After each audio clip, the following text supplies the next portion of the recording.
Sherlock Holmes et la mélodie du grenier. Un mystère original dans le style de Sir Arthur Conan Doyle. Chapitre 1. Le visiteur dans le brouillard. L'automne 1891 s'était abattu sur Londres avec une rigueur particulière, enveloppant notre grande ville d'un voile de brouillard jaune si dense que même le familier réverbère de Baker Street ne semblait qu'un faible phare dans un océan de ténèbres. J'avais passé la majeure partie de cette morne matinée d'octobre à m'occuper de ma correspondance à mon bureau, lorsque le bruit de pas précipités sur nos 17 marches détourna mon attention d'une lettre particulièrement fastidieuse concernant les inquiétudes de mon éditeur concernant ma dernière chronique des aventures de Holmes. Mon ami et colocataire était assis dans son fauteuil habituel, sa silhouette élancée se découpant sur la fenêtre, tandis qu'il contemplait la brume tourbillonnante au loin. Il avait été inhabituellement calme ce matin-là, ayant pris son petit déjeuner dans un silence contemplatif, avant de s'installer dans ce que j'avais fini par reconnaître comme l'une de ces périodes d'intense activité mentale. Un observateur non averti aurait pu prendre son immobilité pour de la léthargie, mais je savais qu'il n'en était rien. L'esprit de Holmes n'était jamais aussi actif que lorsque son corps semblait le plus apaisé. « Ah, Watson !» dit-il soudain, sans se détourner de la fenêtre. « Il semblerait que nous soyons sur le point de recevoir un visiteur d'une détresse considérable. » Je posai ma plume et le regardai avec ce mélange d'admiration et de légère exaspération qui m'était devenu naturel après nos années de fréquentation. « Et qu'est-ce qui vous amène à cette conclusion, Holmes ? » « Les pas, mon cher. Remarquez le rythme irrégulier, rapide, puis hésitant, puis à nouveau rapide. Notre visiteur s'est arrêté 2 fois sur le palier, suggérant soit une incertitude quant à l'adresse exacte, soit un profond débat intérieur quant à la poursuite de son chemin. Le poids des pas indique une personne de forte corpulence, mais le pas suggère une urgence tempérée par l'anxiété. Tandis qu'il parlait, un coup sec retentit à notre porte, immédiatement suivi par la voix de Madame Hudson, annonçant la venue d'un certain Cornelius Blackwood. Holmes se détourna enfin de la fenêtre, et j'aperçus dans ses yeux gris cette lueur familière qui précédait invariablement nos implications dans des affaires d'un intérêt inhabituel. L'homme qui entra dans notre salon était effectivement imposant, comme Holmes l'avait prédit. Un gentleman d'une 50aine d'années, à l'allure d'un homme habitué à l'autorité, mais pourtant profondément ébranlé. Son manteau bien coupé était trempé de buée, et ses favoris, habituellement impeccables, trahissaient des signes d'agitation.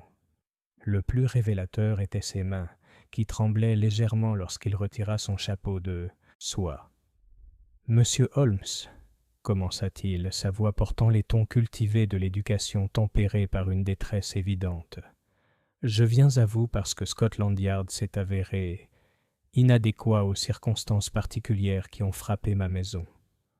Holmes désigna la chaise en face de la sienne. Veuillez vous asseoir, monsieur Blackwood.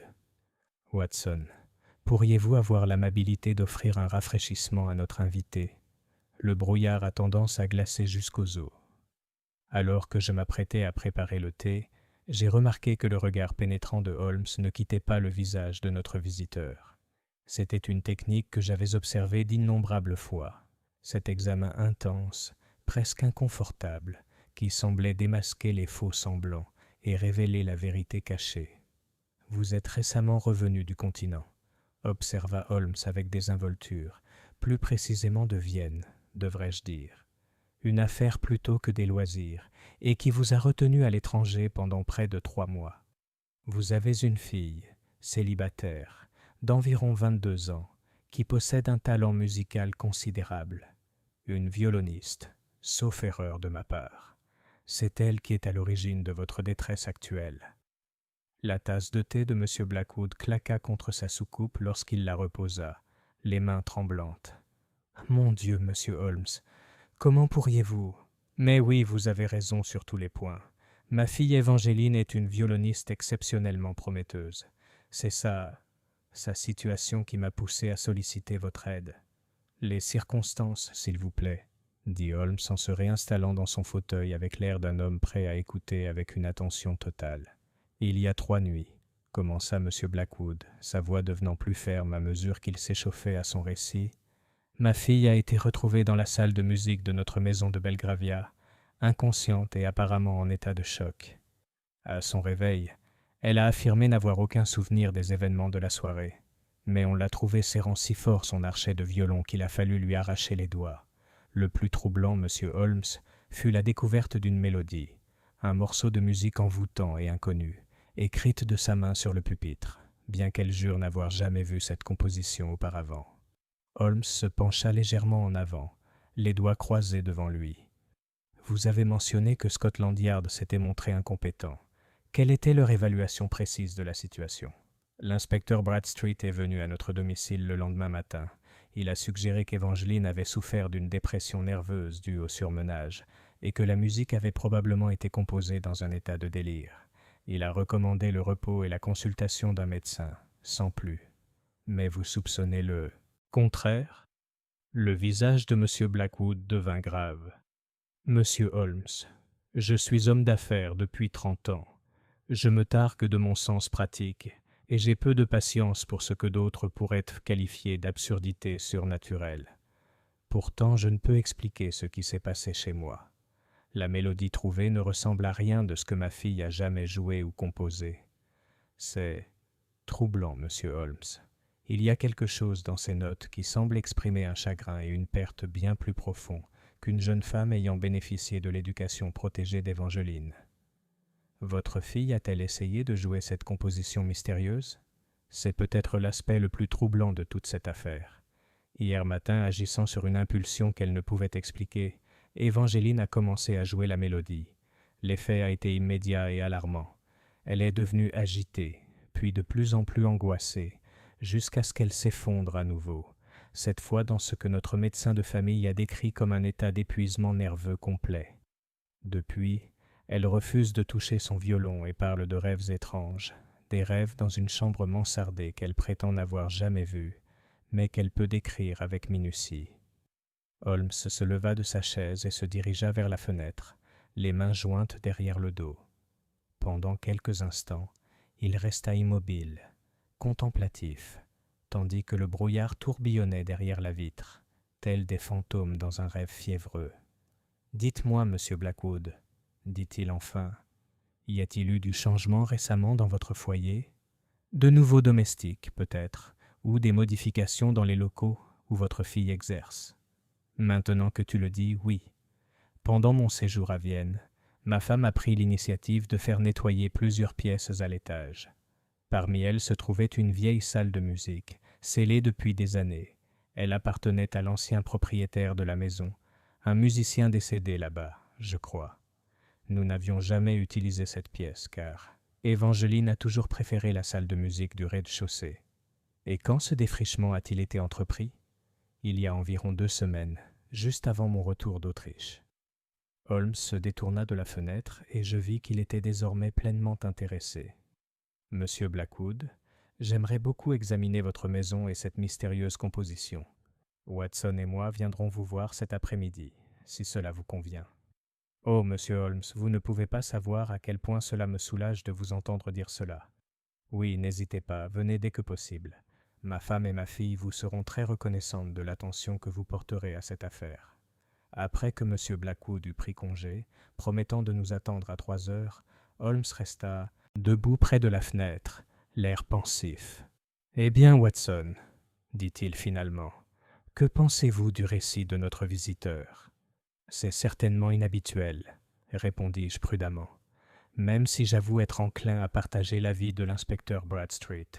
Les jeunes femmes au tempérament artistique sont souvent sujettes à des troubles nerveux, surtout lorsqu'elles se donnent trop à fond dans leur art. » Holmes sourit, même si ce n'était pas très agréable. « Ah, Watson, toujours la voix de la sagesse populaire. Pourtant, dites-moi, n'avez-vous rien remarqué de remarquable dans le récit de M. Blackwood ?» J'ai réfléchi attentivement avant de répondre.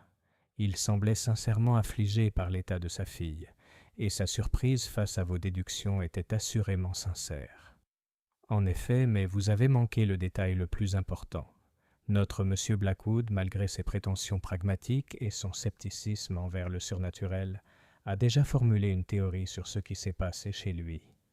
N'avez-vous pas remarqué qu'il a insisté sur le fait que l'ancien propriétaire de la maison était un musicien décédé dans la pièce même récemment ouverte? Tu penses qu'il soupçonne une forme d'influence fantomatique? Je pense, Watson, que M. Blackwood est un homme tiraillé entre sa nature rationnelle et sa conviction grandissante que sa fille est en quelque sorte mêlée au passé. Reste à savoir si ce passé relève du surnaturel ou simplement de l'humain. Mais je peux vous assurer que nous ne sommes pas face à un simple cas d'épuisement nerveux. Alors que je m'apprêtais à accompagner Holmes dans ce qui promettait d'être une nouvelle de ses enquêtes extraordinaires, je me suis mis à réfléchir à la nature curieuse des affaires qui semblaient se présenter à notre porte. Au cours de toutes ces années passées à chroniquer les aventures de mon ami, j'avais appris que les explications les plus banales étaient rarement les bonnes lorsqu'il s'agissait de Sherlock Holmes. Le brouillard continuait de tourbillonner derrière nos fenêtres, et quelque part dans les rues grises de Londres, une jeune femme était assise, terrorisée par une mélodie qu'elle prétendait n'avoir jamais entendue auparavant. Quelles que soient les forces qui avaient y déclenché ces événements, j'étais certain qu'avant longtemps, Holmes percevrait leur mystère grâce à ce génie singulier qui avait fait de lui le détective conseil le plus célèbre d'Angleterre. Je ne savais pas, alors que nous nous préparions à nous aventurer dans l'après-midi sombre, que nous étions sur le point de rencontrer l'un des cas les plus complexes et les plus chargés d'émotions de notre longue association. Un cas qui mettrait à l'épreuve non seulement les pouvoirs de déduction légendaires de Holmes, mais aussi sa compréhension du cœur humain et de sa capacité à aimer et à se venger. Chapitre 2. La maison de Belgravia. Le brouillard de l'après-midi s'était, pour ainsi dire, épaissi lorsque Holmes et moi avons traversé les rues de Belgravia en direction de la résidence Blackwood. Notre fiacre avançait à une allure à peine supérieure à celle du pas, le chauffeur lançant des avertissements aux autres véhicules qui surgissaient soudain de l'obscurité jaune tels des navires dans une mer fantôme. C'était un temps particulièrement propice au mystère, et je me suis demandé si l'atmosphère elle-même ne contribuait pas aux étranges événements qui s'étaient là produits chez les Blackwood. Holmes était assis à côté de moi dans un silence caractéristique, mais je percevais l'activité de son esprit dans la légère tension de sa posture et dans le battement occasionnel de ses doigts sur son genou. Il avait passé le temps entre le départ de notre visiteur et notre propre voyage à ce qu'il appelait une collecte de données, un processus qui impliquait la consultation de plusieurs de ses volumineux albums et l'envoi du jeune Wiggins, le chef de son réseau irrégulier d'informateurs de rue, pour une mission qu'il n'avait pas jugé utile de me confier. « Watson, » dit-il soudainement, alors que notre taxi tournait vers Chester Square, « que sais-tu de la relation entre la musique et la mémoire ?» La question semblait surgir de nulle part, et pourtant j'avais appris depuis longtemps que les questions apparemment aléatoires de Holmes étaient toujours pertinentes. « Je suppose, » répondis-je pensivement, « que certaines mélodies peuvent évoquer des souvenirs puissants. J'ai remarqué dans ma pratique médicale que les patients souffrant de diverses formes de détresse mentale réagissent souvent fortement à des mélodies familières de leur passé. » Exactement. La musique possède une capacité unique à ouvrir des brèches dans l'esprit inaccessible à la pensée rationnelle. Elle s'adresse à quelque chose de plus profond que la mémoire consciente, à ce que l'on pourrait appeler les archives émotionnelles de l'expérience humaine. Il marqua une pause, scrutant le brouillard comme s'il cherchait à discerner une vérité cachée dans ses profondeurs tourbillonnantes. La question qui se pose à nous, mon cher ami, est de savoir si mademoiselle Evangeline Blackwood a simplement découvert une composition oubliée qui a déclenché une puissante réaction psychologique, ou s'il s'agit de quelque chose de bien plus délibéré et calculé. Avant que je puisse poursuivre cette intrigante réflexion, notre taxi s'arrêta devant une imposante maison de ville géorgienne, dont l'élégante façade était à peine visible dans la pénombre. Même dans la pénombre, je pouvais voir qu'il s'agissait d'une résidence d'une grande distinction, témoignant de la prospérité et du statut social de ses occupants. M. Blackwood lui-même répondit à notre appel, ayant apparemment guetté notre arrivée. Son apparence s'était quelque peu améliorée depuis le matin, même si j'ai remarqué que sa détresse avait laissé place à une sorte d'énergie nerveuse qui suggérait un homme se préparant à une révélation désagréable.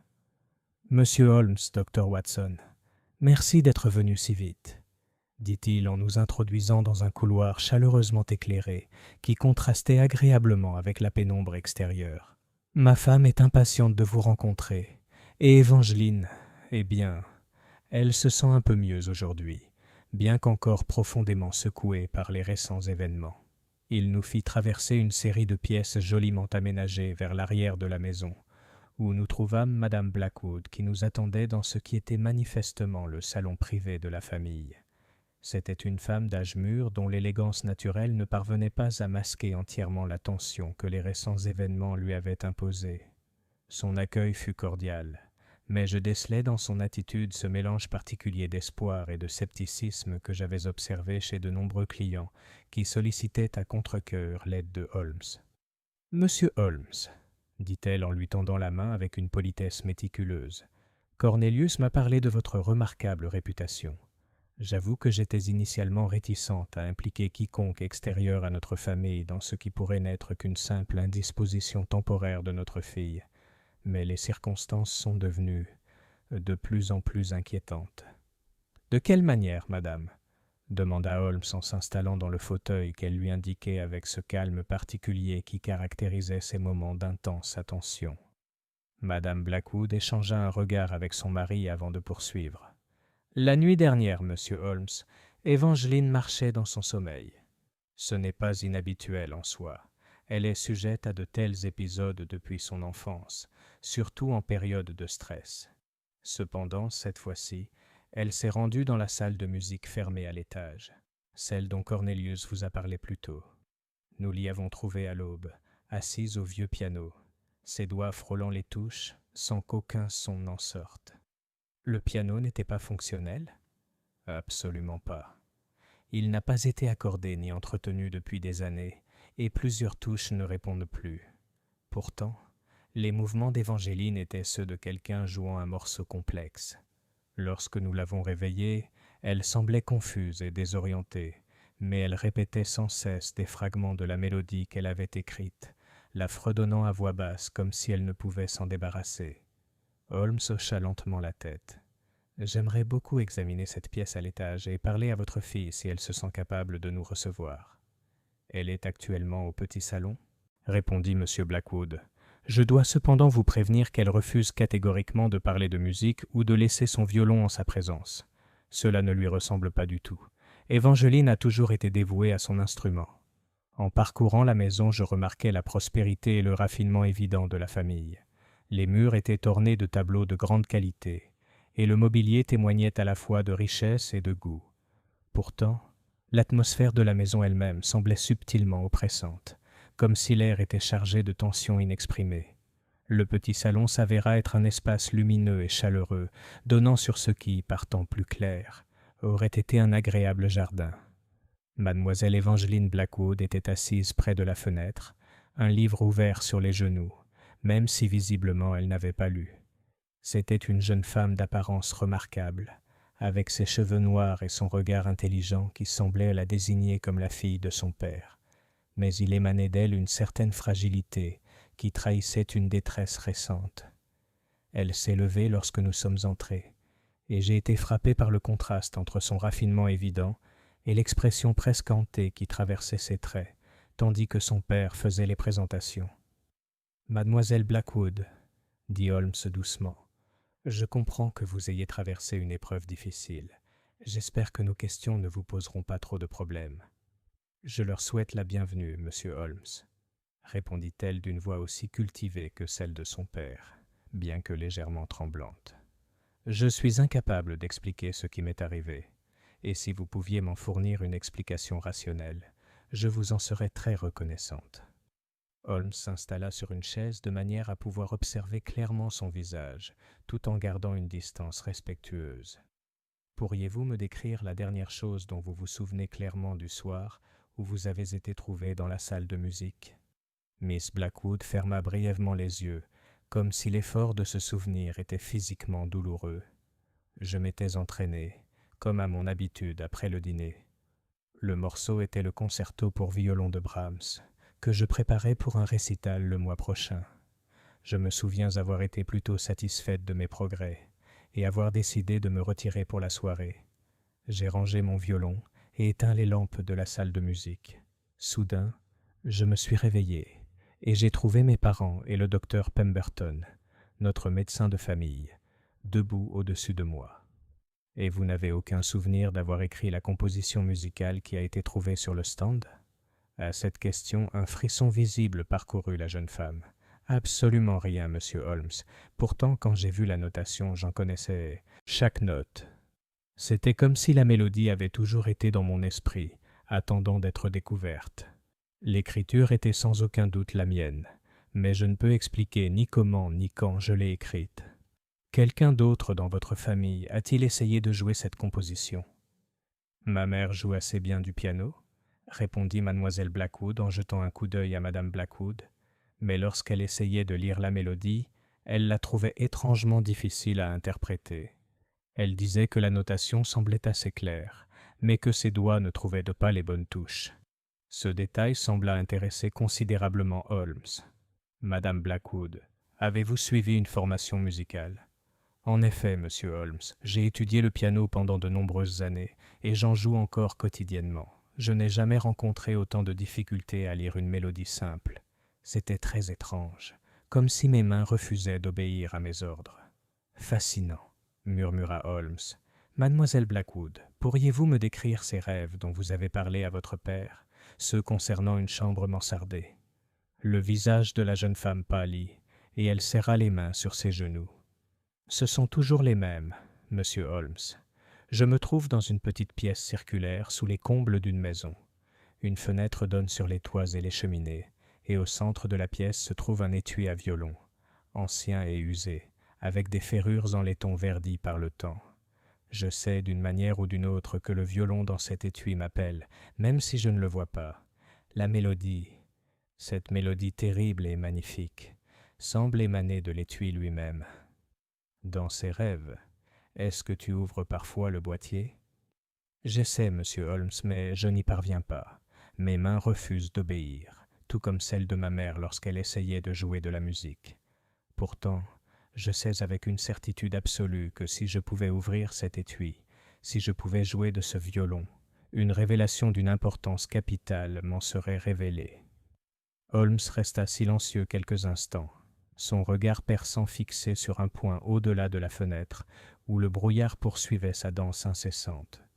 Lorsqu'il reprit la parole, sa voix portait cette douce autorité que je l'avais entendu utiliser avec des témoins dont le témoignage pouvait s'avérer crucial pour une affaire. « Mademoiselle Blackwood, je vous demande de bien réfléchir. Dans les jours ou les semaines précédant ce premier incident, avez-vous remarqué quelque chose d'inhabituel dans la maison ? Des changements, même minimes, qui auraient pu échapper à l'attention des autres membres de votre famille ? » La jeune femme réfléchit à cette question avec une attention manifeste. « Il y avait une chose, » dit-elle finalement.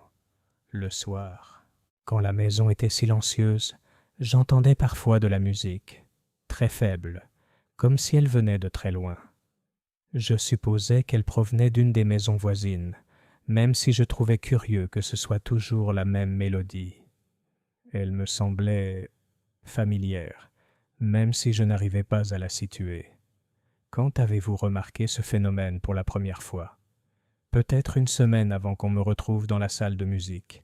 Le plus étrange, monsieur Holmes, c'est que la mélodie que j'entendais le soir était la même que celle que j'ai retrouvée plus tard, écrite de ma propre main. » Holmes se pencha légèrement en avant, et je reconnus l'expression qui traversa son visage. L'expression d'un chasseur qui a repéré sa proie pour la première fois. « Mademoiselle Blackwood, accepteriez-vous de nous accompagner dans cette salle de musique fermée dont vos parents m'ont parlé ? J'aimerais beaucoup l'examiner en votre présence. » La demande la bouleversa visiblement, mais après un instant d'hésitation, elle acquiesça. « Si tu penses que cela peut t'aider à comprendre ce qui m'est arrivé, alors oui, je viens avec toi. » Alors que nous nous préparions à monter aux étages supérieurs de la maison, je me suis surpris à réfléchir à la nature curieuse de l'affaire qui se déroulait sous nos yeux. Au cours de mes années de collaboration avec Holmes, J'avais rencontré de nombreux cas de phénomènes apparemment surnaturels qui avaient finalement trouvé une explication rationnelle. Pourtant, le récit de mademoiselle Blackwood avait quelque chose de véritablement mystérieux.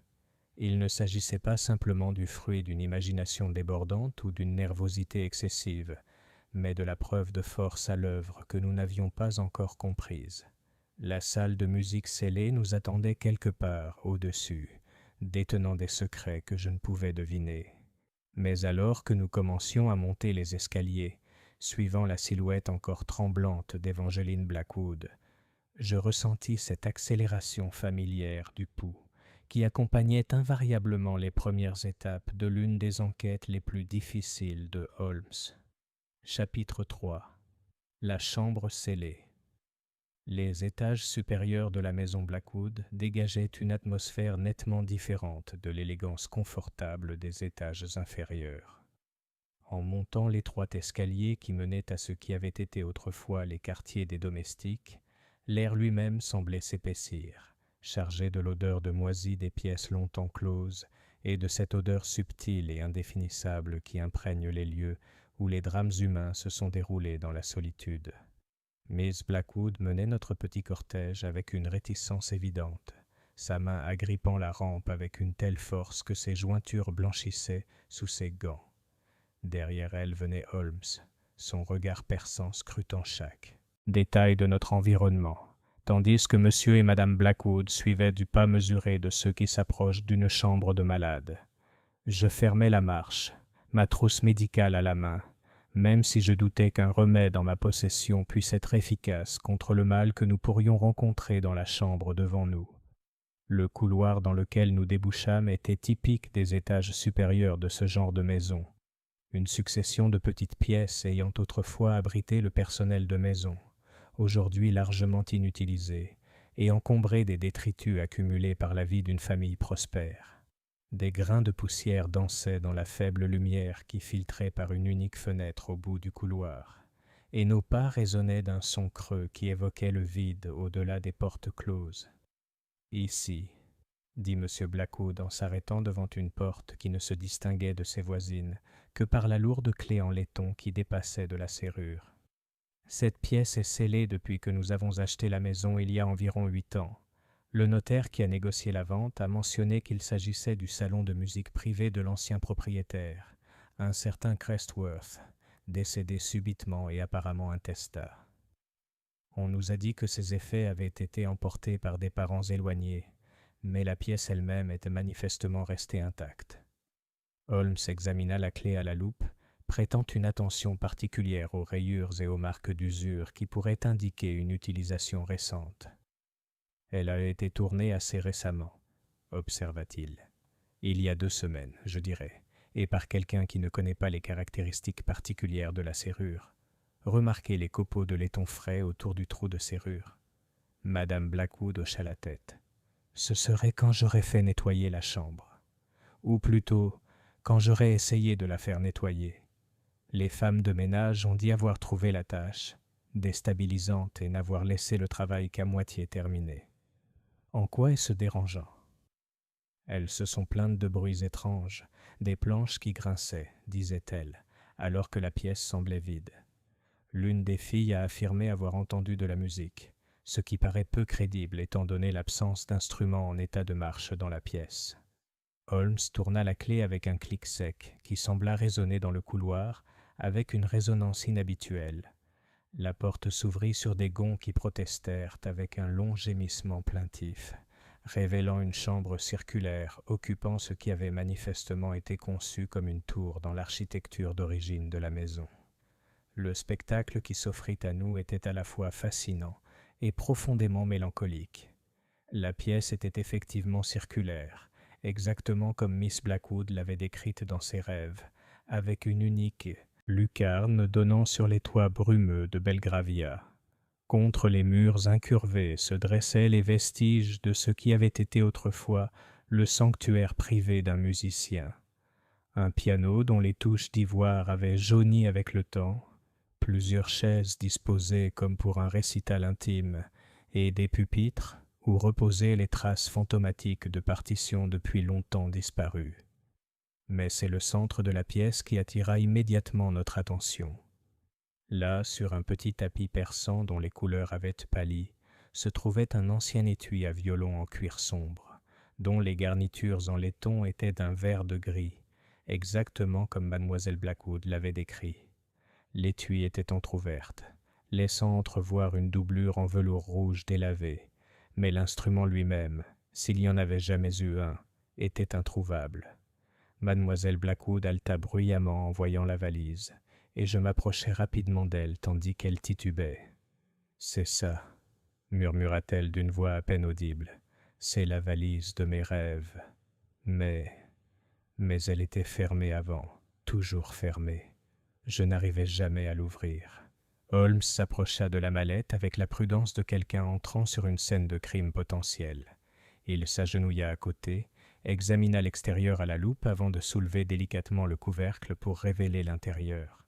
La doublure en velours rouge était gravée de la forme caractéristique d'un violon, et des liens de soie auraient maintenu l'instrument en place.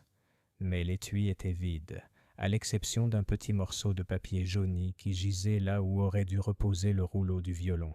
« Watson, » appela doucement Holmes, « votre formation médicale comprend une étude de l'analyse de l'écriture manuscrite, n'est-ce pas ?»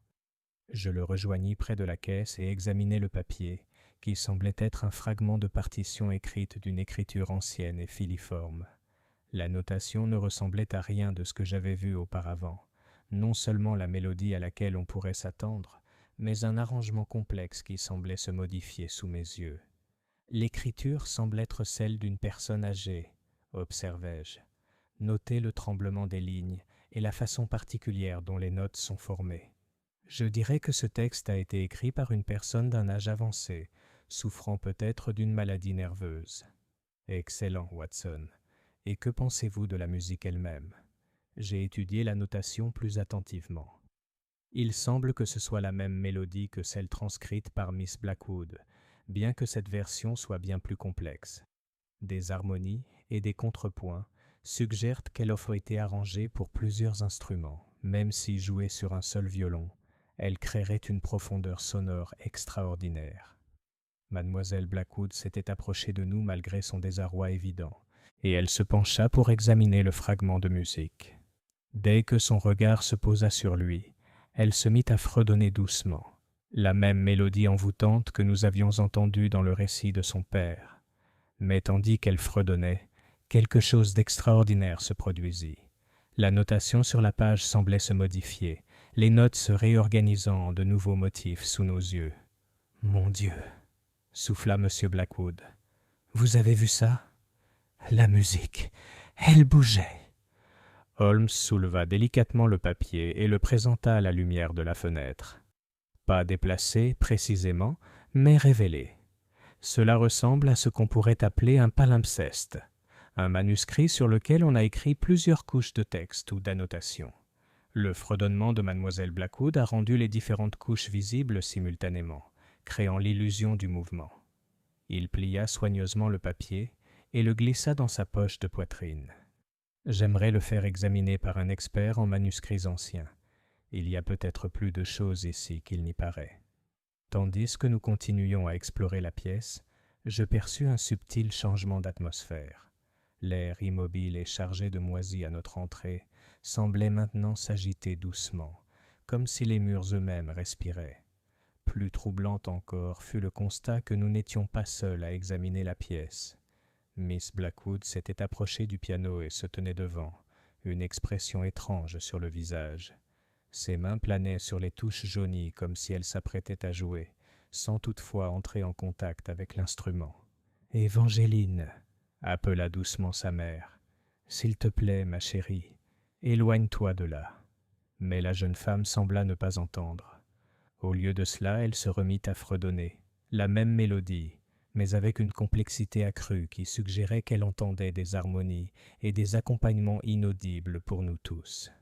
À mesure que son fredonnement s'intensifiait, le piano commença à réagir, non pas par un son audible, car l'instrument était visiblement trop endommagé pour cela, mais par une vibration subtile que nous percevions dans le plancher sous nos pieds. Holmes s'approcha rapidement de Miss Blackwood et la guida doucement mais fermement loin du piano. Dès que la connexion fut coupée, la vibration cessa et l'atmosphère oppressante de la pièce sembla s'apaiser légèrement. « Très éclairant », murmura Holmes. « Mademoiselle Blackwood, vous avez mentionné avoir entendu en rêve la mélodie provenant de l'étui du violon. Je me demande si vous l'entendez maintenant. » Elle hocha lentement la tête, les yeux toujours fixés sur la valise vide. « C'est plus faible que dans mes rêves. Mais oui, je l'entends. On dirait qu'il m'appelle, monsieur Holmes, qu'il me demande de terminer quelque chose qui était resté inachevé. Et qu'est-ce que cela pourrait être? Précisément, selon vous. » Elle resta silencieuse un long moment, les sourcils froncés par la concentration. Puis, avec une clarté qui nous surprit tous, elle dit « Le violon qui se trouvait dans cet étui, il n'était pas censé être séparé de cette pièce. Quelqu'un l'a emporté avant la fin de son œuvre, et maintenant il cherche à revenir pour achever ce qui a été commencé ici. » Holmes la regarda avec un vif intérêt. « Qu'est-ce qui vous rend si certaine de cela? » « Je ne peux pas l'expliquer rationnellement, monsieur Holmes, mais je sais que c'est vrai. Dans mes rêves, j'entends parfois une autre voix, celle d'un vieil homme, je crois, qui parle d'une promesse à tenir, d'une dernière représentation à donner. Il semble chercher quelqu'un capable de jouer ce qu'il a écrit, quelqu'un capable de comprendre le véritable sens de sa musique. » Les implications de ces paroles firent frissonner la pièce, un frisson qui n'avait rien à voir avec le temps d'octobre. Si Miss Blackwood avait raison, alors nous n'avions pas affaire seulement aux effets psychologiques de la découverte de musique ancienne, mais à quelque chose de bien plus complexe et potentiellement dangereux, l'œuvre inachevée d'un mort, tentant, au-delà des années, d'attirer l'attention des vivants. Alors que nous nous apprêtions à quitter la chambre, Holmes jeta un dernier coup d'œil circulaire dans la pièce, son regard perçant cataloguant des détails qui s'avéreraient sans aucun doute importants pour son analyse finale de l'affaire. Mais même son sens de l'observation légendaire n'aurait pas pu nous préparer à ce que nous allions découvrir en essayant de verrouiller la porte derrière nous. La clé qui avait tourné si facilement à notre entrée refusait maintenant de bouger dans la serrure. Plus inquiétant encore était le bruit qui émanait de la pièce tandis que nous nous débattions avec le mécanisme.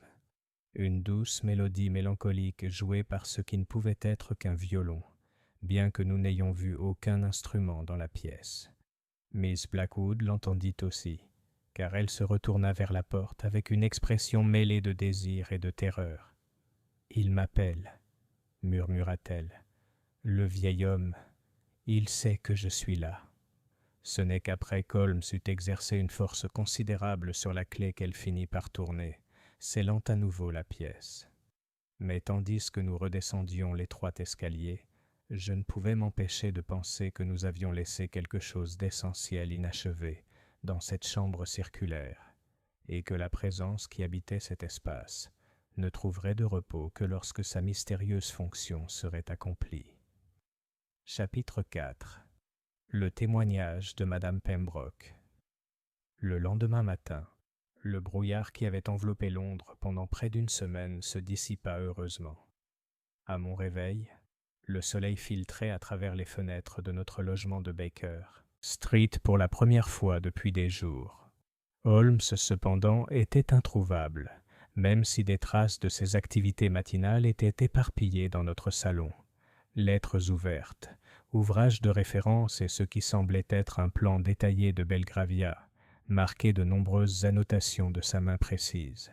Madame Hudson m'informa que mon ami était parti avant l'aube, laissant entendre qu'il reviendrait vers midi avec des informations qui éclaireraient considérablement l'affaire Blackwood.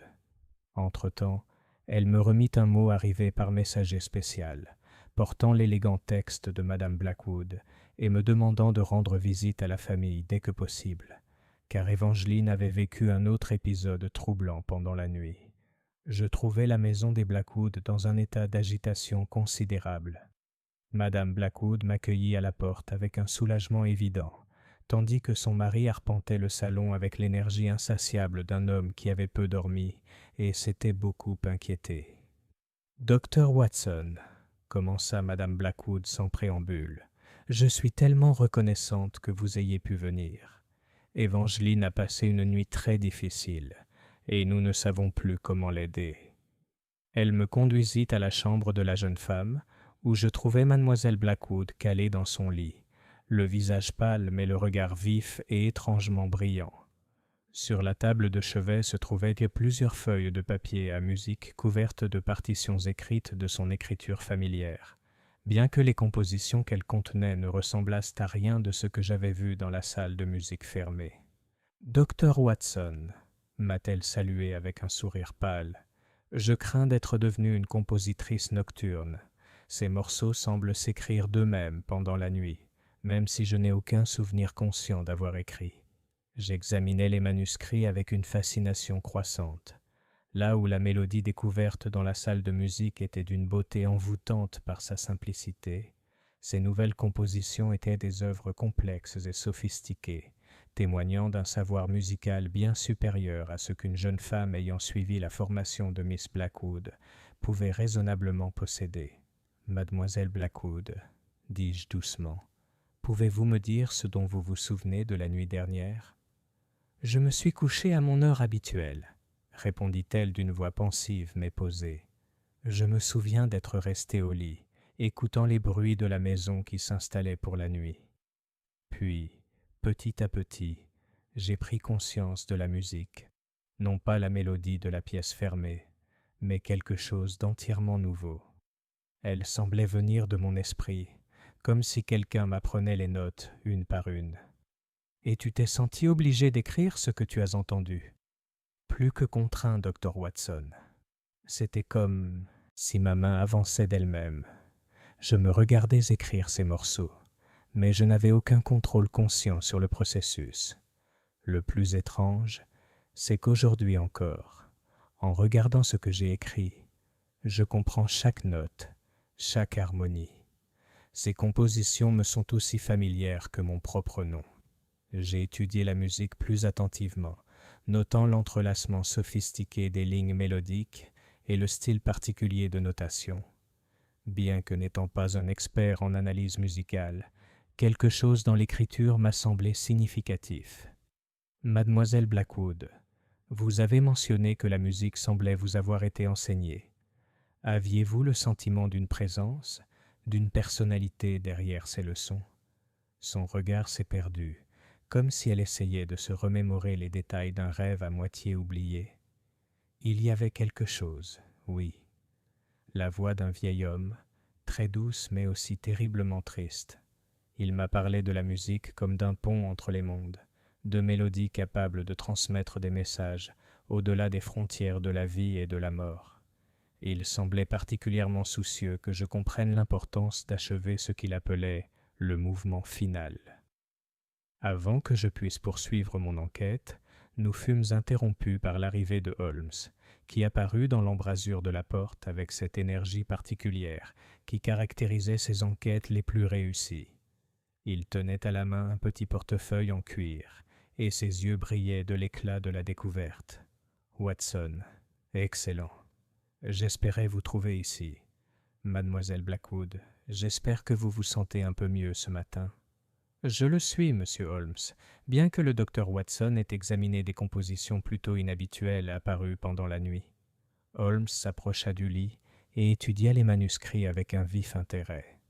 Après quelques instants d'examen silencieux, il leva les yeux avec une expression de satisfaction. « Comme je le soupçonnais, » murmura-t-il. « Mademoiselle Blackwood, j'ai passé la matinée à faire des recherches sur l'ancien propriétaire de votre maison familiale, et je crois que ces compositions constitueront les dernières pièces d'un puzzle remarquable. » Il ouvrit son portfolio et en sortit plusieurs documents, dont ce qui semblait être une vieille photographie et plusieurs feuilles de papier jaunies.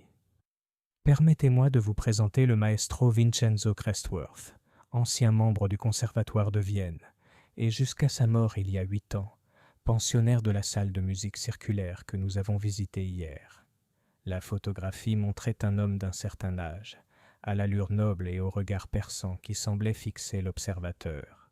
Ses mains, longues et élégantes, étaient positionnées comme s'il avait été interrompu dans sa direction, et autour de lui étaient dispersés les outils du compositeur, des feuilles manuscrites, des plumes et un métronome orné. Crestworth était un compositeur de grande réputation dans sa jeunesse, poursuit Holmes, bien qu'il soit tombé dans l'oubli à la suite d'un scandale impliquant un étudiant du conservatoire. Il est venu à Londres dans ces dernières années, vivant en reclus et se consacrant à ce qu'il prétendait être son chef-d'œuvre, un concerto pour violon qui, selon ses propres termes, révélerait les secrets de l'âme humaine. Le visage de mademoiselle Blackwood était devenu très pâle tandis que Holmes parlait, et elle tendit la main, les doigts tremblants, pour toucher la photographie. « C'est lui, » murmura-t-elle. « C'est le vieil homme de mes rêves. »« Je m'en doutais, » répondit Holmes. « Maintenant, observez ces documents. » Il étala plusieurs partitions sur le lit, à côté des compositions nocturnes de mademoiselle Blackwood. Ce sont des fragments de la dernière œuvre de Crestworth, découverts parmi ses effets après sa mort, mais jugés incomplets et donc de peu de valeur. Notez l'écriture, le style particulier de notation et surtout le matériau thématique. Même mon œil non averti pouvait percevoir les similitudes remarquables entre l'œuvre du vieux compositeur et ce que Miss Blackwood avait écrit pendant la nuit. Les mélodies semblaient se compléter, comme s'il s'agissait de mouvements distincts d'une même composition. Mais monsieur Holmes, intervint madame Blackwood, apparue dans l'embrasure de la porte avec son mari, vous ne suggérez sûrement pas que ma fille canalise d'une manière ou d'une autre l'esprit de ce compositeur décédé? Le sourire de Holmes était énigmatique. Je ne suggère rien de surnaturel, madame, même si la vérité est peut-être tout aussi remarquable. Watson, vous souvenez-vous de notre discussion d'hier sur le lien entre musique et mémoire? En effet, les archives émotionnelles de l'expérience humaine, comme vous les avez appelées. Exactement. Je crois que Miss Blackwood a reçu par inadvertance l'héritage musical du maestro Crestworth, même si le mécanisme par lequel cela s'est produit est tout à fait naturel, voire extraordinaire. Il s'approcha de la fenêtre et contempla les rues de Londres, désormais claires et lumineuses sous le soleil d'automne. Ce matin, lors de mes recherches, j'ai découvert que le violon de Crestworth, un Stradivarius d'une qualité exceptionnelle, avait disparu peu avant sa mort. L'instrument n'a jamais été retrouvé, malgré les recherches approfondies menées par ses créanciers et les autorités. Je crois, mademoiselle Blackwood, que vous entendez la voix de ce violon, qui vous appelle depuis l'endroit où il a été caché, depuis 8 ans. Mais comment une telle chose est-elle possible? Demanda Mr. Blackwood. Considérez les faits, répondit Holmes en se retournant vers nous. Un maître musicien consacre ses dernières années à une œuvre unique, se consacrant entièrement à sa création. Il meurt avant que l'œuvre ne soit achevée, laissant derrière lui non seulement des manuscrits inachevés, mais aussi l'instrument qui devait donner la voix à son chef-d'œuvre. Cet instrument, imprégné des années d'énergie émotionnelle et artistique du compositeur, est caché, mais pas détruit. Il marqua une pause, laissant ses paroles s'imprégner avant de poursuivre. Aujourd'hui, 8 ans plus tard, une jeune femme d'une sensibilité musicale exceptionnelle pénètre dans le sanctuaire privé du compositeur. La pièce elle-même a été scellée, préservant non seulement l'atmosphère physique, mais aussi d'une certaine manière l'énergie créatrice qui y était concentrée. La formation musicale de mademoiselle Blackwood a préparé son esprit à recevoir et à interpréter des informations musicales complexes, faisant d'elle le réceptacle idéal pour l'œuvre inachevée de Crestworth.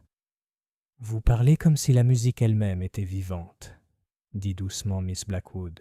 « En un sens, oui. La musique n'existe pas seulement sous forme de notation sur papier, mais comme un modèle vivant de sons et d'émotions.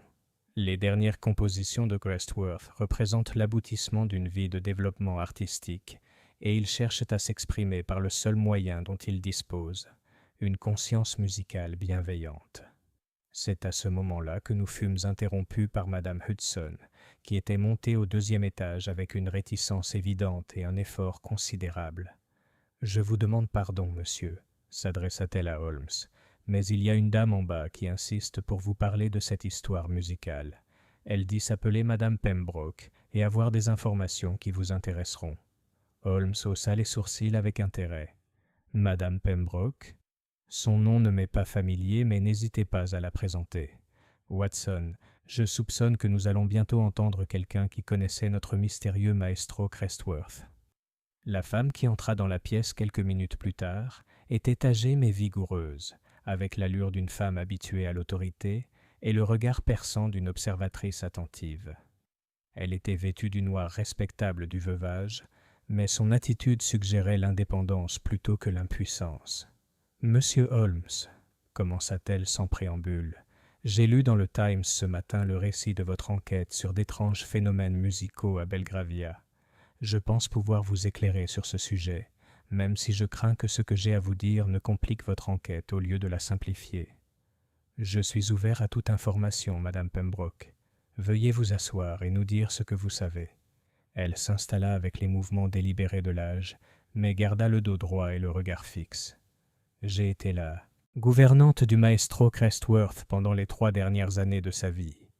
J'étais présente à sa mort, et je sais ce qu'il est advenu de son précieux violon. » La pièce se tut, à l'exception du léger tic-tac de l'horloge de la cheminée et des bruits lointains de la vie londonienne derrière les fenêtres.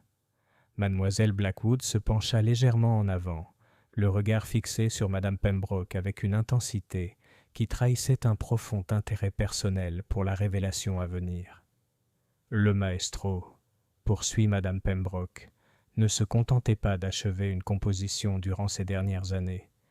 Il tentait d'inscrire dans sa musique une sorte de testament, un témoignage d'expérience et d'émotion qu'il craignait de perdre à sa mort. Le violon n'était pas seulement son instrument, c'était son confident, le dépositaire de ses souvenirs, son ultime espoir d'immortalité. « Et qu'est-il advenu de cet instrument remarquable ?» demanda Holmes. « La nuit de sa mort, le maestro a rassemblé les forces qui lui restaient et m'a donné des instructions précises. Le violon devait être caché, m'a-t-il dit, jusqu'à ce qu'apparaisse quelqu'un digne de son héritage, quelqu'un qui puisse achever ce qu'il avait commencé et donner une voix digne à la musique qui avait consumé ces dernières années. » Elle marqua une pause, puis sortit une petite clé en laiton de son réticule. « Il m'a fait promettre de surveiller et d'attendre, d'observer ceux qui pourraient le suivre dans cette pièce circulaire.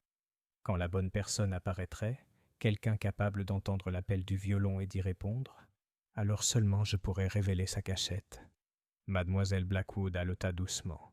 « Vous avez surveillé notre maison ?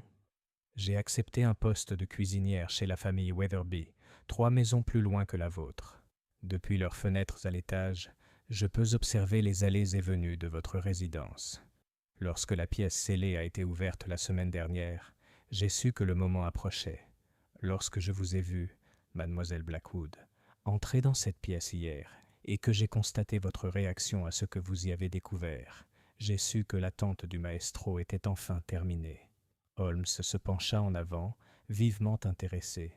« Et où, précisément, ce violon a-t-il été caché pendant 8 ans ?» Madame Pembroke sourit pour la première fois depuis son entrée dans la pièce. « À l'endroit le plus évident, monsieur Holmes, et donc le dernier endroit où l'on aurait pensé à regarder. Il se trouve toujours dans le salon de musique du maestro Crestworth, dissimulé dans le piano même qui semble irréparable. » Chapitre 5. Le Stradivarius caché. La révélation que le violon du maestro Crestworth avait été dissimulé dans le piano endommagé, dans la salle de musique scellée, provoqua dans notre petite assemblée une vague d'excitation presque palpable. Mademoiselle Blackwood se leva de son lit avec une énergie soudaine qui sembla la transformer, d'invalide à jeune femme déterminée en un clin d'œil, tandis que ses parents échangeaient des regards à la fois soulagés et appréhensifs face à cette révélation inattendue. Holmes, pour sa part, manifesta ce mélange caractéristique de satisfaction et d'intense curiosité qui marquait le moment où une affaire complexe commençait à livrer ses secrets à son esprit analytique. « Madame Pembroke, dit-il, je vous félicite pour votre loyauté envers votre ancien employeur et pour votre patience à attendre le moment opportun pour révéler cette information. Cependant, je dois vous demander, pourquoi maintenant ? Qu'est-ce qui vous a convaincu que mademoiselle Blackwood était bien la personne que recherchait Maestro Crestworth? Le regard de la vieille dame s'adoucit, tandis qu'elle regardait mademoiselle Blackwood avec une affection presque maternelle. Hier soir, monsieur Holmes, j'ai entendu de la musique flotter dans les jardins entre nos maisons. Ce n'était pas la simple mélodie qui troublait mademoiselle Blackwood ces derniers jours, mais quelque chose de bien plus sophistiqué, une musique qui exprimait une profonde compréhension et une maturité artistique. Lorsque j'ai compris qu'elle provenait de cette maison et qu'elle correspondait parfaitement aux fragments de composition sur lesquels le maestro avait travaillé durant ces dernières semaines, j'ai su que son esprit avait enfin trouvé sa voie. « Vous avez entendu mes compositions nocturnes ?» demanda mademoiselle Blackwood, émerveillée. « En effet, ma chère. » Une musique d'une telle beauté et d'une telle complexité qu'elle a fait pleurer ses vieux yeux. Le maestro aurait été profondément ému de savoir que son œuvre était enfin achevée par quelqu'un qui comprenait vraiment sa vision. Holmes examinait la clé en laiton que madame Pembroke avait produite, la retournant entre ses longs doigts avec l'attention minutieuse qu'il portait toujours aux preuves matérielles. Cette clé actionne un mécanisme à l'intérieur du piano. Le maestro a fait preuve d'une grande ingéniosité pour le dissimuler, répondit madame Pembroke. Le piano semble irrémédiablement endommagé, mais en réalité, il a été modifié pour servir de cachette.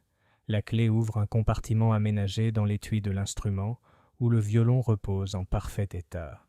Alors, nous devons rentrer immédiatement à la maison, déclara M. Blackwood. Si ce violon appelle vraiment Évangeline, peut-être que le récupérer mettra fin à ces épisodes troublants. Holmes leva une main prudente. Je crains, monsieur Blackwood, que la récupération de l'instrument ne soit le début de nos ennuis plutôt que leur fin. Si ma théorie est correcte, le lien de mademoiselle Blackwood avec l'œuvre du maestro Crestworth est loin d'être accidentel. L'achèvement de sa dernière composition pourrait nécessiter plus que la simple réunion du violon et du musicien. « Que voulez-vous dire ?» demanda madame Blackwood, même si quelque chose dans sa voix laissait penser qu'elle commençait déjà à soupçonner la réponse. « Je veux dire, madame, que nous avons peut-être affaire à une forme de possession artistique, non pas surnaturelle, mais psychologique et émotionnelle.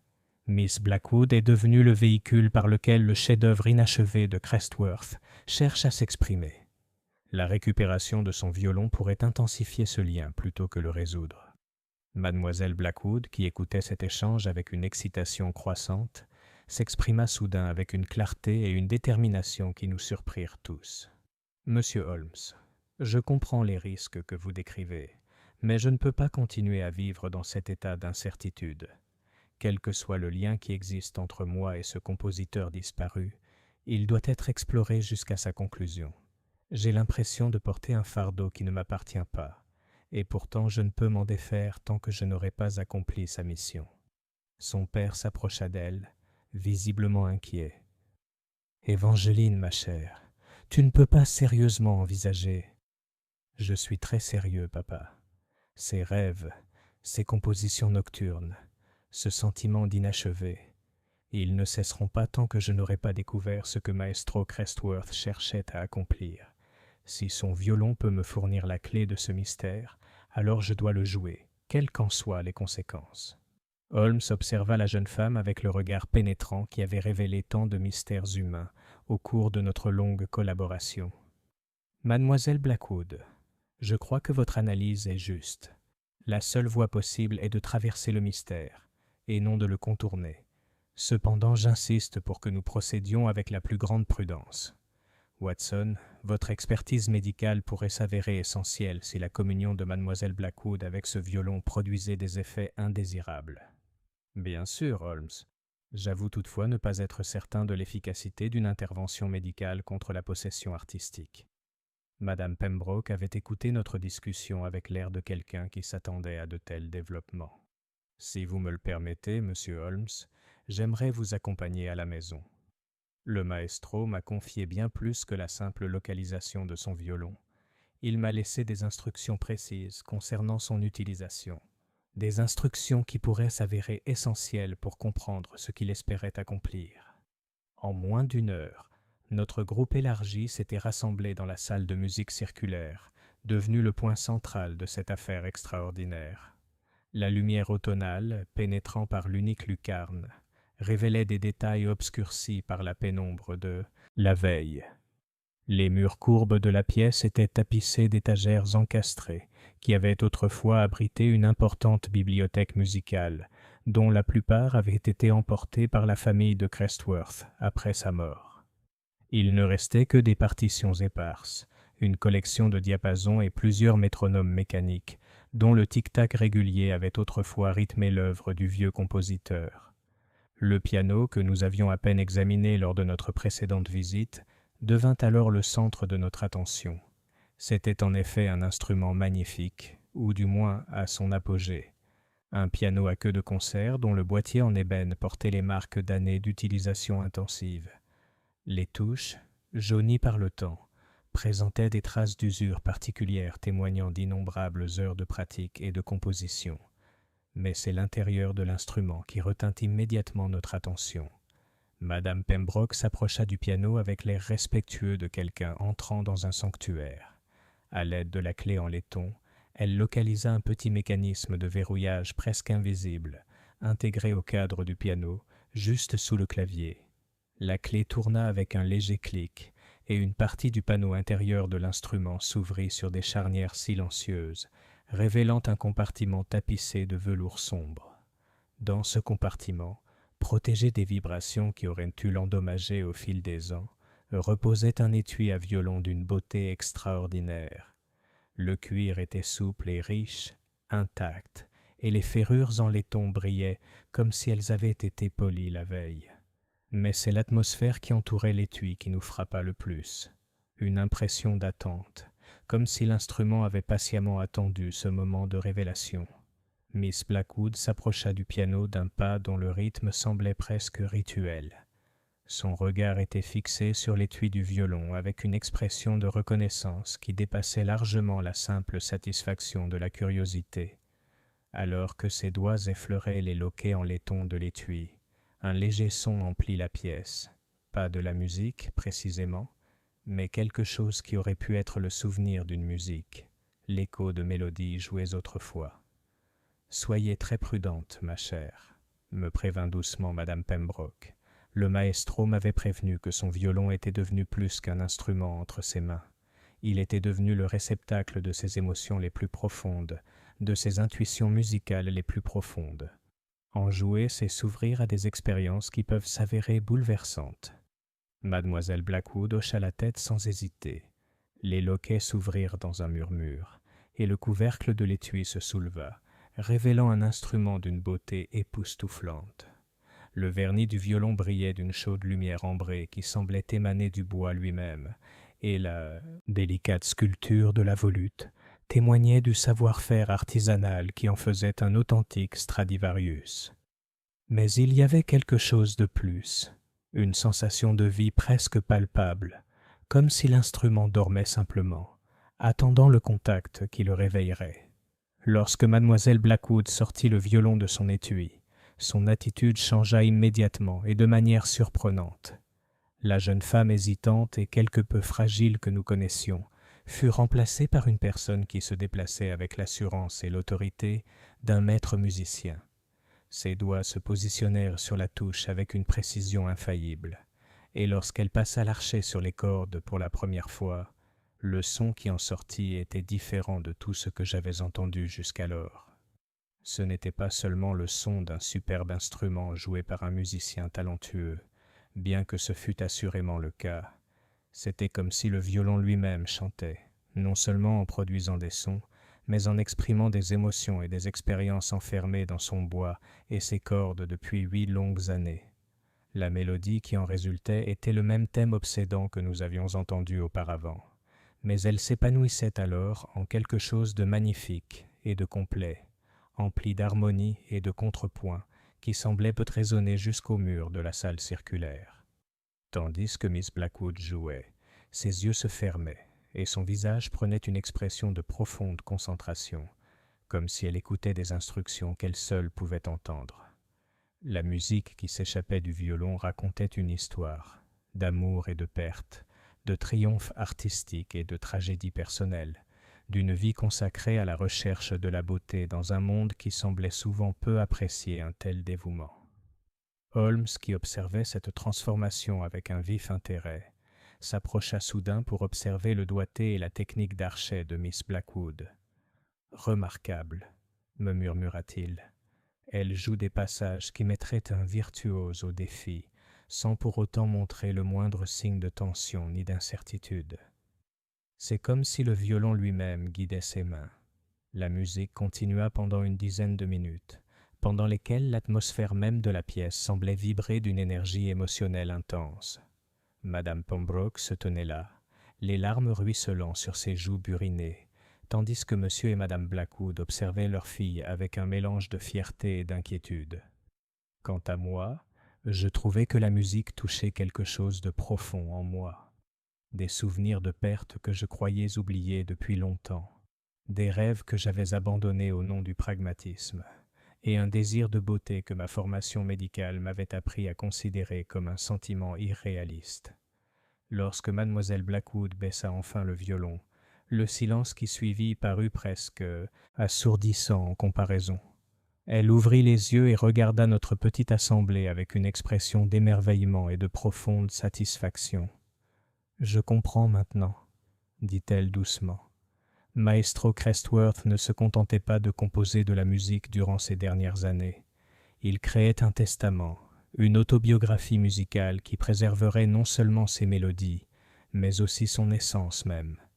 Le violon attendait quelqu'un pour compléter ce testament, quelqu'un pour donner une voix au dernier chapitre de sa vie artistique. « Et tu peux faire ça ?»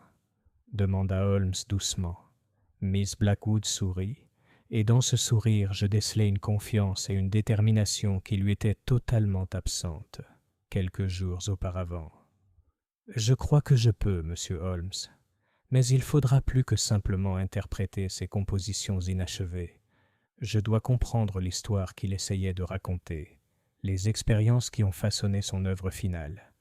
Ce n'est qu'alors que je pourrai apporter la conclusion que son chef-d'œuvre exige. » Alors que nous nous apprêtions à quitter la salle circulaire, je ne pus m'empêcher de réfléchir à la nature extraordinaire de l'affaire qui se déroulait sous nos yeux.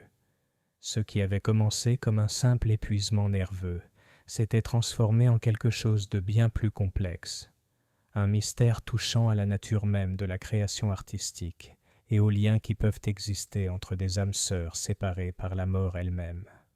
Mais même si je m'émerveillais de la transformation de Miss Blackwood et de la beauté de la musique que nous avions entendue, je ne pouvais m'empêcher de penser que nous commencions seulement à comprendre la véritable signification de l'héritage du maestro Crestworth.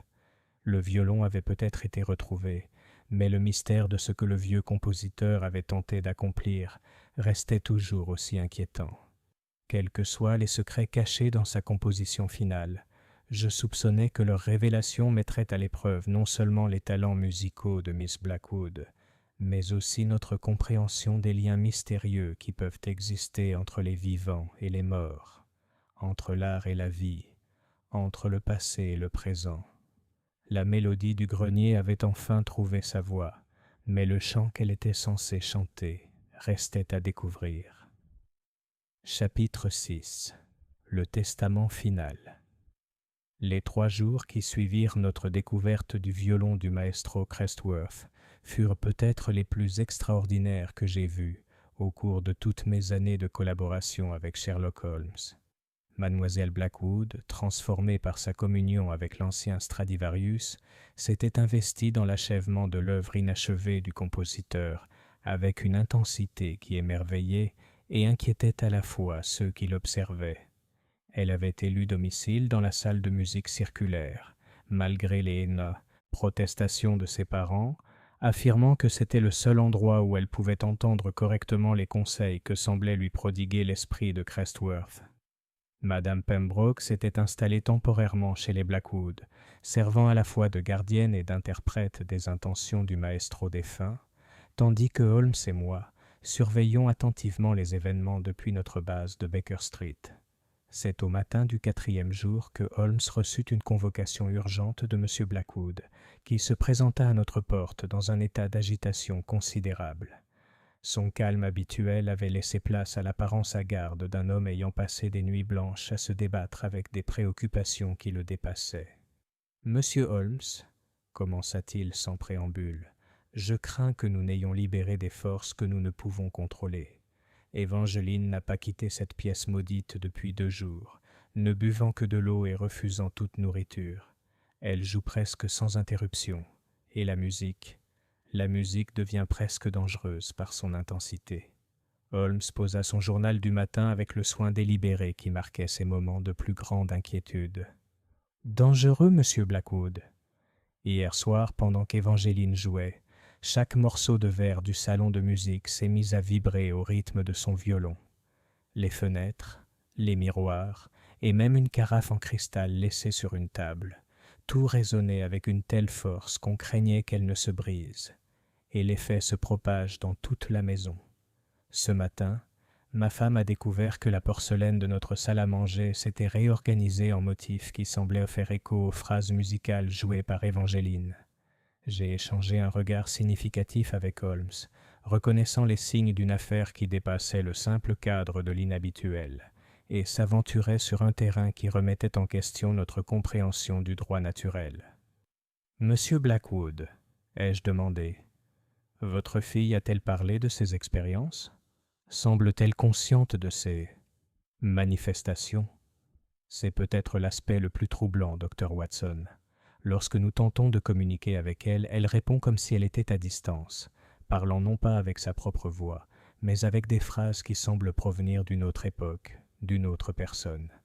Elle parle de boucler la boucle, de ouvrir la porte entre les mondes, et plus troublant encore, de la performance finale qui nous libérera tous deux. » Holmes s'était levé et avait entamé cette démarche frénétique qui marquait ces moments d'intense activité mentale. « Monsieur Blackwood, je crois que le moment est venu d'intervenir directement. Quel que soit l'objectif du maestro Crestworth avec sa composition finale, il semble que mademoiselle Blackwood approche de l'apogée de cette œuvre. Nous devons être présents pour observer la conclusion de cette expérience extraordinaire. » En moins d'1 heure, nous étions de nouveau réunis à la résidence Blackwood, où l'atmosphère était devenue encore plus chargée d'énergie mystérieuse. En montant l'escalier menant à la salle de musique circulaire, nous entendîmes la voix du violon descendre d'en haut, non pas les explorations hésitantes de nos précédentes visites, mais une musique d'une telle puissance et d'une telle complexité qu'elle semblait transformer l'air même dans lequel elle se mouvait. Madame Pembroke nous accueillit à l'entrée de la salle de musique, son visage âgé marqué par l'épuisement, mais aussi par une sorte d'exaltation spirituelle qui trahissait l'expérience d'une expérience hors du commun. « Elle a joué le dernier mouvement du maestro Crestworth, » murmura-t-elle, « le morceau sur lequel il travaillait quand la mort l'a emporté. Elle a d'une manière ou d'une autre découvert la conclusion qui lui avait échappé pendant tant d'années. » Par la porte entr'ouverte, nous apercevions Miss Blackwood debout au centre de la pièce circulaire, le violon ancien tenu avec le soin respectueux de quelqu'un manipulant une relique sacrée. Mais c'est le changement d'apparence qui nous frappa le plus. Toute trace de la jeune femme fragile que nous avions rencontrée avait disparu. À sa place se tenait une silhouette imposante, ses yeux brillants d'un feu intérieur qui semblait refléter non seulement son esprit, mais aussi celui du compositeur dont elle achevait l'œuvre. La musique qui s'échappait du violon était différente de tout ce que j'avais entendu jusqu'alors. Une composition qui semblait raconter le voyage d'une âme à travers la vie, l'amour, la perte et la transcendance ultime. Elle évoquait un dévouement artistique poussé jusqu'à l'obsession, les sacrifices consentis à la recherche de la beauté parfaite, et l'espoir que l'art véritable puisse survivre même à la mort de son créateur. Tandis que Miss Blackwood jouait, la salle elle-même semblait résonner à sa musique. L'air vibrait d'une énergie presque visible, et je pris conscience que nous n'étions pas seuls dans notre public. Bien que je ne les voyais pas clairement, je percevais la présence d'autres auditeurs, des silhouettes obscures qui semblaient se rassembler aux confins de la perception, attirés par le pouvoir de la musique qui comblait le fossé entre la vie et la mort. Holmes, son esprit scientifique peinant à assimiler ce que ses sens lui rapportaient, se pencha pour me murmurer à l'oreille Watson, observe le violon. Vois-tu comme il semble rayonner de sa propre lumière intérieure, et remarque comme le doigté de Miss Blackwood semble parfois guidé par des mains invisibles posées sur les siennes. En effet, en observant plus attentivement, je compris que la jeune femme ne jouait pas seule. L'esprit du maestro Crestworth semblait diriger sa performance, sa présence fantomatique, imprégnant ses propres mouvements de l'autorité d'un maître guidant son élève le plus doué. La collaboration entre un musicien vivant et un compositeur disparu créa une musique d'une beauté si transcendante qu'elle semblait élever nos âmes au-delà des limites du monde matériel. La composition progressait vers ce qui était clairement son point culminant, et ce faisant, les phénomènes surnaturels dans la pièce s'intensifièrent. Les livres s'ouvrirent brusquement sur des pages de partitions musicales. Le piano se mit à produire des harmonies bienveillantes malgré son état supposément cassé, et les murs eux-mêmes semblèrent vibrer au rythme de la voix du violon. Puis, au moment le plus intense, quelque chose d'extraordinaire se produisit. La musique atteignit un crescendo d'une telle puissance que la frontière entre l'interprète et l'instrument sembla se dissoudre complètement. Miss Blackwood et le violon ne formèrent plus qu'une seule entité, un canal par lequel la vision artistique ultime du maestro Crestworth pouvait se répandre dans le monde. Dans cet instant de parfaite unité, je l'ai vu clairement. Le vieux compositeur debout aux côtés de Miss Blackwood, ses mains fantomatiques évoluant dans des gestes de chef d'orchestre guidant la musique vers sa conclusion. Son visage exprimait une profonde paix, comme si un fardeau qu'il portait depuis 8 ans était enfin libéré de son esprit. Les dernières notes de la composition résonnèrent dans la salle circulaire, avec une clarté qui semblait pénétrer non seulement nos oreilles, mais aussi nos âmes. Alors que les derniers échos s'estompaient, l'atmosphère surnaturelle qui avait imprégné la pièce commença à se dissiper, ne laissant derrière elle que la lumière naturelle du jour et le profond sentiment d'accomplissement qui suit le spectacle d'une expérience véritablement magnifique. Mademoiselle Blackwood baissa le violon et ouvrit les yeux, et je vis immédiatement qu'elle était revenue à elle-même, non plus le réceptacle de la vision artistique d'un autre, mais à nouveau simplement Evangeline Blackwood, une jeune musicienne talentueuse qui avait participé à quelque chose de bien au-delà de sa propre compréhension. « C'est terminé », dit-elle doucement, sa voix exprimant à la fois l'épuisement et le triomphe. « Le testament du maestro Crestworth est complet. » Tandis qu'elle parlait, nous avons pris conscience que la présence fantomatique qui avait rempli la pièce s'estompait. L'esprit du vieux compositeur semblait se retirer, son dessein enfin accompli après des années d'attente. Mais avant qu'il ne disparaisse complètement, j'ai entendu sa voix une dernière fois. Un murmure de gratitude qui semblait venir de très loin.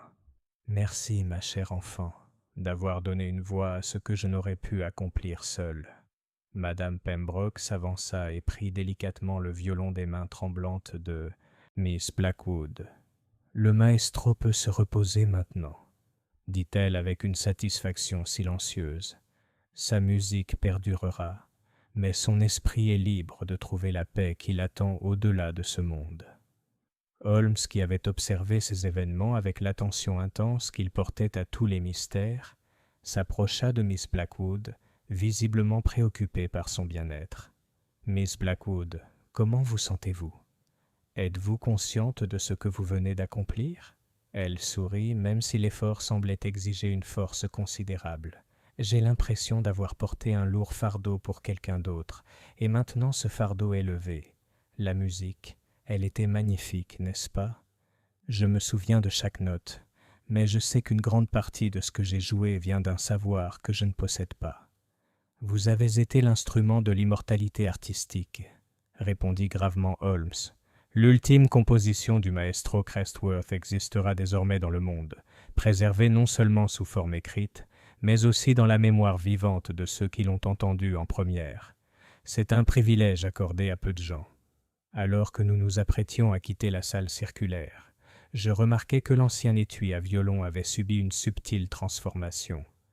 Là où il semblait autrefois chargé d'une énergie frénétique, attendant l'achèvement de l'œuvre de son maître, il apparaissait désormais simplement tel qu'il était, un magnifique et inanimé contenant un précieux instrument.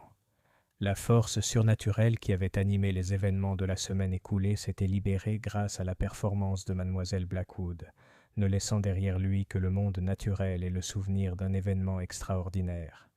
Mais alors même que nous descendions l'escalier de cette chambre des mystères, je ne pouvais m'empêcher de penser que nous avions assisté à quelque chose qui allait résonner dans nos vies pour les années à venir. La frontière entre l'art et la vie, entre les vivants et les morts, avait été franchie grâce au pouvoir de la musique, et nous avions eu le privilège d'assister à l'achèvement de l'œuvre finale d'un maître dans des circonstances qui remettaient en question tout ce que nous pensions savoir sur la nature même de la réalité. Chapitre 7. La musique continue de vivre. 6 mois se sont écoulés depuis cet après-midi extraordinaire dans la salle de musique circulaire, et je me surprends à considérer l'affaire de la mélodie du grenier comme l'une des plus remarquables de toutes mes chroniques des aventures de Sherlock Holmes. Les éléments surnaturels qui ont tant dominé notre expérience ont laissé place à des conséquences plus banales, mais non moins importantes, et je suis heureux d'annoncer que toutes les personnes impliquées ont vu leur vie enrichie plutôt qu'endommagée par leur rencontre avec l'esprit agité du maestro Crestworth. Mademoiselle Evangeline Blackwood est sortie transformée de son épreuve. Le savoir et le talent artistique qui l'avaient habité durant ces intenses journées de communion avec le compositeur disparu ne se sont pas évanouis lorsque son esprit a trouvé la paix. Au contraire, ils se sont intégrés à sa propre compréhension musicale, la propulsant du statut de simple amateur talentueuse à celui d'artiste d'une grande distinction. Elle a été admise à la Royal Academy of Music en tant qu'étudiante spéciale, et ses interprétations d'œuvres contemporaines témoignent désormais d'une profondeur d'interprétation que les critiques ont qualifiée de bien supérieure à son âge. Plus important encore, elle est devenue la gardienne de l'héritage musical du maestro Crestworth. La composition, réalisée grâce à son agence, a été transcrite et publiée, et tous les bénéfices ont été reversés à un fonds de bourse pour jeunes musiciens aux revenus modestes. La pièce, qu'elle a intitulée Testament of the Heart, a été créée officiellement au Royal Opera House, interprétée par Miss Blackwood elle-même, accompagnée par l'Orchestre symphonique de Londres. Holmes et moi avons assisté à cette première, et je peux attester que la puissance émouvante et inspirante de la musique est restée intacte, même après son passage des circonstances surnaturelles de son achèvement au cadre formel de la représentation publique. Le public est resté captivé tout au long des 20 minutes de l'œuvre, et l'ovation debout qui a suivi a semblé saluer non seulement le talent artistique de Miss Blackwood, mais aussi la présence du compositeur dont l'esprit avait guidé ses mains. Le violon Stradivarius a trouvé refuge chez mademoiselle Blackwood, même si elle m'a confié en privé ressentir parfois la douce présence de son ancien propriétaire lorsqu'elle joue des morceaux qui lui étaient particulièrement chers. Ces moments, m'assure-t-elle, sont source de réconfort plutôt que de détresse, comme si l'esprit du maestro Crestworth revenait parfois apprécier la musique qu'il aimait, mais qu'il ne pouvait plus créer. Madame Pembroke est restée auprès de la famille Blackwood comme compagne et conseillère musicale, ses années au service du vieux compositeur lui ayant conféré une aptitude unique pour interpréter ses intentions artistiques. Elle s'est révélée d'une aide précieuse pour aider mademoiselle Blackwood à comprendre le contexte historique et émotionnel de diverses pièces du catalogue de Crestworth, dont beaucoup sont aujourd'hui jouées pour la première fois depuis des décennies. Quant à Holmes, cette affaire lui a fourni matière à ce qu'il appelle sa monographie sur les mécanismes psychologiques de l'inspiration artistique. Il a développé une théorie selon laquelle certains individus possèdent une forme de conscience particulièrement sensible à ce qu'il appelle la résonance créatrice, c'est-à-dire la capacité de recevoir et d'interpréter des connaissances artistiques issues de sources extérieures à leur propre expérience. Tout en conservant son scepticisme quant aux explications surnaturelles des événements dont nous avons été témoins, il reconnaît que les frontières entre psychologie et métaphysique sont peut-être moins nettes que ne le suggère la science conventionnelle. La salle de musique circulaire de la maison Blackwood a été restaurée et réutilisée, bien qu'elle ne serve plus de lieu de recueillement pour les forces surnaturelles. Mademoiselle Blackwood s'y exerce quotidiennement, et la famille a commencé à organiser des soirées musicales intimes pour ses amis et ses amis passionnés. Les propriétés acoustiques uniques de la salle, qui ont peut-être contribué à sa capacité à préserver et amplifier les énergies spirituelles, servent désormais un objectif plus conventionnel: sublimer la beauté des concerts. J'ai eu l'occasion de visiter la maison à plusieurs reprises ces derniers mois, et je suis frappé par la façon dont l'atmosphère de mystère et de malaise a cédé la place à une joie et un épanouissement artistique. La famille Blackwood, initialement alarmée par l'étrange malaise de leur fille, parle aujourd'hui avec fierté de son rôle dans la préservation d'un important héritage musical. Monsieur Blackwood s'est même mis au violon, même s'il admet volontiers que ses talents sont bien peu en comparaison de ceux dont sa fille a fait preuve durant sa période de guidance surnaturelle. Lors de ma dernière visite, j'ai eu le privilège d'entendre mademoiselle Blackwood interpréter plusieurs compositions redécouvertes du maestro Crestworth, des pièces qui avaient pris la poussière dans les archives du Conservatoire de Vienne, jusqu'à ce que sa relation avec le compositeur les mette au jour. Son interprétation de ces œuvres témoigne d'une compréhension de leur contenu émotionnel, qui semble provenir d'une connaissance directe des intentions du compositeur, même si elle insiste sur le fait que ses intuitions naissent d'une étude attentive plutôt que d'une communication spirituelle continue. Cette affaire m'a également fourni matière à réflexion sur la nature de l'art et son lien avec la mortalité humaine. La détermination du maestro Crestworth à préserver sa vision artistique au-delà de la mort et son succès à trouver un musicien vivant capable de mener à bien son œuvre suggèrent que l'esprit créateur possède peut-être une forme d'immortalité inaccessible à d'autres aspects de la conscience humaine. La beauté qu'il a créée par les mains de mademoiselle Blackwood survivra au compositeur et à l'interprète, transmettant la vérité essentielle de sa vision artistique aux générations futures. Holmes, en éternel rationaliste, préfère considérer les événements dont nous avons été témoins comme un exemple extraordinaire de suggestion psychologique et de connaissance musicale inconsciente, alliée au pouvoir d'un instrument exceptionnel, d'inspirer une performance transcendante. Pourtant, même lui admet que les mécanismes précis par lesquels Miss Blackwood a accédé à des techniques de composition et à des perspectives musicales bien au-delà de sa formation demeurent mystérieux. Watson, m'a-t-il confié la semaine dernière, assis devant notre cheminée à Baker Street, j'ai résolu des meurtres liés à des traces microscopiques de cendres de tabac et démêlé des complots grâce à l'analyse d'échantillons d'écriture. Pourtant, j'avoue que l'affaire du violon du maestro Crestworth remet en question ma compréhension du possible d'une manière que les mystères plus conventionnels n'ont jamais connue. « Regrettes-tu d'avoir accepté cette affaire ?» ai-je demandé. Il resta silencieux un long moment, le regard fixé sur les flammes dansantes. « Des regrets ? Non, mon cher. Au contraire, cela m'a rappelé que l'univers recèle des mystères qui ne se prêtent peut-être jamais à une analyse purement rationnelle. Il y a de la beauté dans cette incertitude, et de la sagesse dans le fait de reconnaître les limites de notre compréhension. » En écrivant ces derniers mots, je suis conscient que les futurs lecteurs pourraient trouver les éléments surnaturels de cette affaire difficiles à accepter.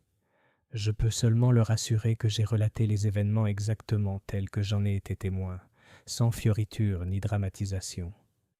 La mélodie du grenier était réelle, tout comme l'esprit qui l'a créée et la jeune femme qui l'a exprimée. J'ai appris que la musique possède des pouvoirs qui vont bien au-delà du simple divertissement ou de l'expression artistique. Elle peut servir de pont entre les mondes, de moyen de communication transcendant la frontière entre la vie et la mort, et de forme d'immortalité, préservant non seulement le son, mais aussi l'essence même des émotions et de l'expérience humaine. Mademoiselle Evangeline Blackwood continue de se produire et de grandir en tant qu'artiste, perpétuant l'héritage musical qui lui a été si mystérieusement confié.